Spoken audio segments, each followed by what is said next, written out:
আসসালামু আলাইকুম প্রিয় ফুটবল ফ্যান্স। একটা উল্লেখযোগ্য সময় ধরে ক্রিস্টিয়ান রোমেরোকে টটেনহাম থেকে আনার জন্য চেষ্টা করেছে অ্যাটলেটিকো মাদ্রিদ। সেটা শেষ মুহূর্ত পর্যন্ত সম্ভব হবে কিনা এখনও অনিশ্চিত, তবে মাঝখানে তারা কিন্তু একটা সুযোগ ঝোপ বুঝে কোপ মারার মতো সিচুয়েশন পেয়েছিল এবং সেটা কাজে লাগিয়েছে। তারা এই মুহূর্তে ইনফর্ম দারুণ ট্যালেন্টেড ফুটবলার থিয়াগো আলমাদাকে দলে ভিড়িয়েছে। একটা লম্বা সময় ধরে অনিশ্চয়তার মধ্যে আলমাদা নিজেও যাচ্ছিলেন বোটাফোগো থেকে লিওতে এবছরের শুরুতে একটা লোন ডিল, এবং এরপরে অ্যাটলেটিকো মাদ্রিদে আসা। বলা হচ্ছে 5 বছরের একটা চুক্তি, বলা হচ্ছে 40 মিলিয়ন ইউরোর ভ্যালুয়েশনে একটা নির্দিষ্ট পরিমাণ পার্সেন্টেজ এখানে অ্যাটলেটিকো মাদ্রিদ হোল্ড করবে। তবে সেটা 50% রাইটস নাকি তার চেয়েও বেশি সেটা নিয়ে কিন্তু বিভিন্ন বক্তব্য আছে, হয়তো ভবিষ্যতে জানা যাবে। এই মুহূর্তে খুব একটা বেশি ইম্পর্টেন্ট তথ্য নয়, তার চেয়ে অনেক বেশি ইম্পর্টেন্ট ফ্যাক্টর এটা যে দিন শেষে এই প্লেয়ারটা অ্যাটলেটিকো মাদ্রিদে আসছেন, এমন একটা জায়গায় আসছেন যেটাকে আপনি একেবারে প্রথম দেখাতে বা গোতে পজিটিভ বলবেন, কারণ অ্যাটলেটিকো মাদ্রিদ সাম্প্রতিক বছরগুলোতে আর্জেন্টাইন প্লেয়ারদের জন্য যথেষ্ট ভালো একটা জায়গা হয়েছে।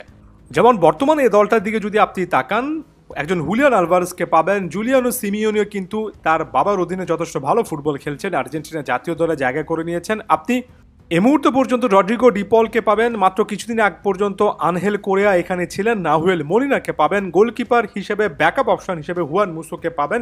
অর্থাৎ আর্জেন্টাইন প্লেয়ারদের একটা আধিক্য আছে এবং এখানে এই সিচুয়েশনটা অনেকটা লাইক ফর লাইক একটা সিচুয়েশন তৈরি করে ফেলবে। আমি আনহেল কোরিয়ার দিকে ইঙ্গিত করছি, তিনি ক্লাব ছাড়ার পরে আরও একজন আর্জেন্টাইন প্লেয়ার এই ক্লাবটাতে এসেছেন। ফাইনাল থার্ডে একটা অপশন কমেছে, একটা অপশন শেষ পর্যন্ত বাড়িয়েছে অ্যাটলেটিকো মাদ্রিদ। অনেকে আবার এই জিনিসটাও বলছে যে রড্রিগো ডিপলের পরিবর্তে ডিপল যেহেতু ইন্টার মায়ামিতে যাওয়ার একটা চেষ্টার মধ্যে আছেন, এখানেও কিন্তু একটা রসদ যোগানোর ব্যবস্থা করে রেখেছে অ্যাটলেটিকো মাদ্রিদ। যদিও আমার কাছে মনে হয় রড্রিগো ডিপলের চেয়ে আসলে আনহেল কোরিয়া সিচুয়েশনটা চিন্তা করাই যে পজিশনের প্লেয়ার থিয়াগো আলমাদা সেটার সাথে অনেক বেশি করে খাপে খাপ মিলে। তবে সেটা যাই হোক, পজিটিভিটির কথা বলেছি। এই মুহূর্তে আলমাদার আসলে একটা ভালো ক্লাবে আসা উচিত ছিল, এমন একটা ক্লাবে আসা উচিত ছিল যে ক্লাবটা আসলে রেগুলারলি চ্যাম্পিয়ন্স লিগ খেলবে, এবং অ্যাটলেটিকো মাদ্রিদে আসার পরে সেই জিনিসটা হয়তো বা সে স্বপ্নটা তার পূরণ হবে। এবং এই মুহূর্তে থিয়াগো আলমাদা জাতীয় দলে যে ফর্মটা দেখাচ্ছেন, ক্লাব ফুটবলে যে ফর্মটার মধ্যে আছেন, আশা করছি এটা তিনি অ্যাটলেটিকো মাদ্রিদে শেষ পর্যন্ত ক্যারি করতে পারবেন। তবে একই সঙ্গে কিছু না কিছু শঙ্কার জায়গাও আছে। কথাটা হচ্ছে তিনি ফাইনাল থার্ডে কোন পজিশনে খেলবেন।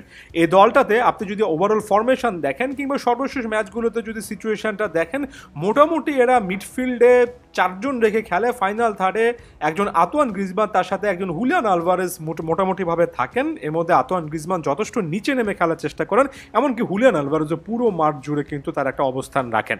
এই সময়টাতে ফাইনাল থার্ডে একেবারে প্লে মেকার হিসেবে কিংবা যথেষ্ট অ্যাটাকিং ফ্রিডম রাখা আরেকজন প্লেয়ারকে কি ডিয়েগো সিমিওনি আনবেন?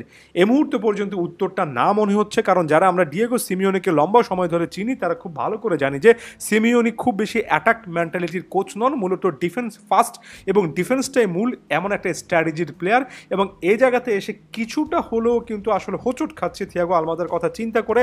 ফাইনাল থার্ডে আতোয়ান গ্রিজমান থাকার পরে তিনি কি আসলে সেই ক্রিয়েটিভ রোলটা পাবেন কিনা, তিনি কি আসলে তার ফ্রিডমটা পাবেন কিনা?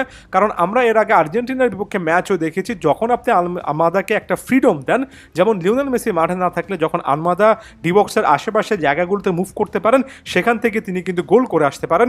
সর্বশেষ আর্জেন্টিনার কলম্বিয়ার বিপক্ষে যে ম্যাচটা ছিল সেখানেও কিন্তু আমরা এই জিনিসটা দেখেছি, থিয়াগো আলমাদাকে আসলে ফুললি ইউটিলাইজ করার জন্য ফাইনাল ধারে তাকে ফ্রিডম দেওয়া এবং একটু অ্যাটাকিং মেন্টালিটি এ দলটার মধ্যে ইনজেক্ট করা, তাকে ওই জিনিসটা বলা যে তুমি আসলে ডিবক্সের আশেপাশে নিজের পছন্দ মতো মুভমেন্ট করতে পারবে, এই জিনিসটা দরকার। ডিয়েগো সিমিওনের ট্যাকটিক্সে কিন্তু এটা একটা মিসিং পয়েন্ট। তবে এখনই অনেক বেশি নেগেটিভ পয়েন্ট খুঁজে বের করার চেষ্টা করছি না, কারণ থিয়াগো আলমাদা নিজেও তার খেলাটাকে যথেষ্ট পরিমাণ অ্যাডজাস্ট করতে পারেন। শুধুমাত্র যে একজন লেফট সাইডের অ্যাটাকিং মেন্টালিটির প্লে মেকার এমন নয়, এর পাশাপাশি তিনি ওয়াইড মিডফিল্ডার হিসেবেও খেলতে পারেন। অর্থাৎ 4-4-2 ফরমেশনে একেবারে লেফট সাইডে যে সাইড বা ওয়াইড মিডফিল্ডার আছে সেখানেও তাকে দেখা যেতে পারে। মিডফিল্ডার কোয়ালিটিও তার মধ্যে আছে, পাসিং স্কিল যথেষ্ট ভালো। আবার একই সঙ্গে যে কোনো একটা flank, left wing, right wing, যে কোনো একটা সাইডে সরে উইঙ্গার হিসেবেও খেলতে পারেন। আবার একেবারে সেন্টার অ্যাটাকিং মিডফিল্ডও তিনি চলে আসতে পারেন যদি সিস্টেমটা 3-5-2 হয়। অর্থাৎ 3-5-2-এর ওই ভ্যারিয়েন্টটা যেখানে একজন সেন্টার অ্যাটাকিং মিডফিল্ডার থাকবেন, সেখানেও থিয়াগো আলমাদাকে কাজে লাগানো যেতে পারে। যেহেতু আতোয়ান গ্রিজমান নিজে যথেষ্ট পরিশ্রম করে খেলতে পারেন, যেহেতু হুলিয়ান আলভারেজও যথেষ্ট পরিমাণ মাঠের মধ্যে দৌড়াতে পারেন, সেক্ষেত্রে আরও একজন অ্যাটাকারকে এখানে অ্যাকোমোডেট করা যায়। তবে ব্যাপারটা আসলে ডিপেন্ড করে কোচ আসলে ডিফেন্সিভলি কিছুটা হলেও স্যাক্রিফাইস করবেন কিনা।